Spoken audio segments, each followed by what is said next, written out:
By the 5th century BCE, the Etruscans fall out of power and Etruria becomes absorbed into the Roman Republic and eventually the Roman Empire. That is a very simplistic way of saying that we see the demise of the Etruscans and the rise of Romans.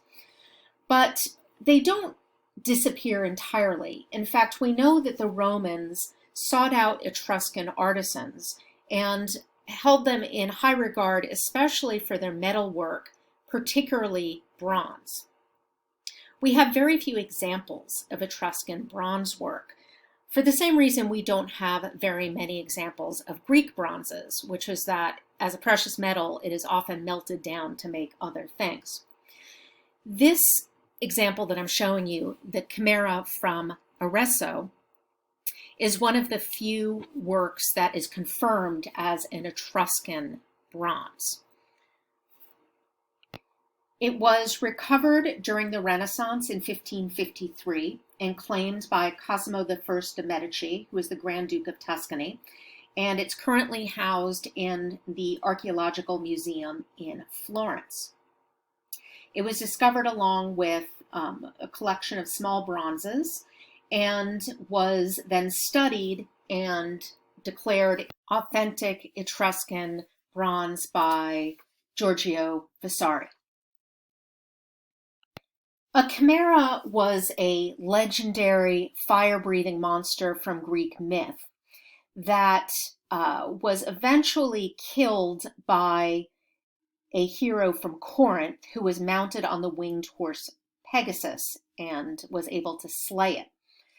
Typically, a chimera is a hybrid creature, often shown with elements from more than one animal and then incorporated into a fire-breathing monster. This one includes a lion's head with a goat rising from its back and a serpent tail that I think you can see is swooping down and is actually biting the horn of the goat. Here is the back view of the bronze, in which you can see, I think, a better view of that snake that is swooping down and biting on the horn of the goat.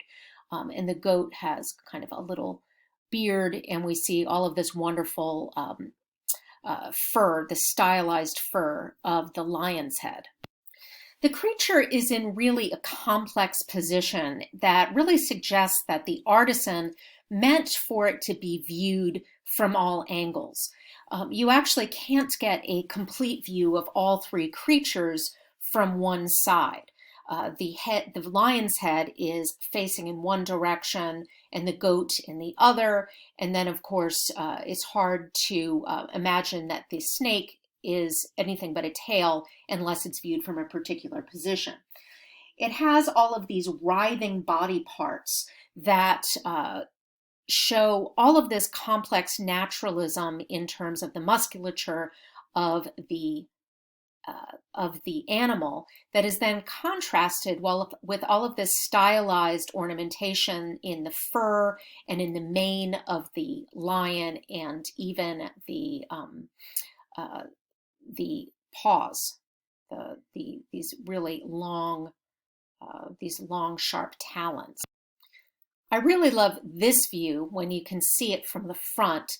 You actually can get, in this viewing position, a glimpse of each of the heads of the hybrid animal, the lion, the goat, and the snake. On the right forepaw, there is an inscription in the Etruscan language that reads, "Offering belonging to Tinia."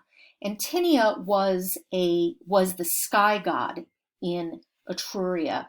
That indicates that this would have been a votive object to be offered at the temple of Tinia. The inscription suggests that the patron for this work was not a Roman, but rather an Etruscan patron. And so it reminds us that there was still wealth and sophistication among Etruscan elites at this moment, even though their power is in the decline, that not only could they afford to commission this statue, but also could afford to give it away, to part with it and put it on offer in a temple.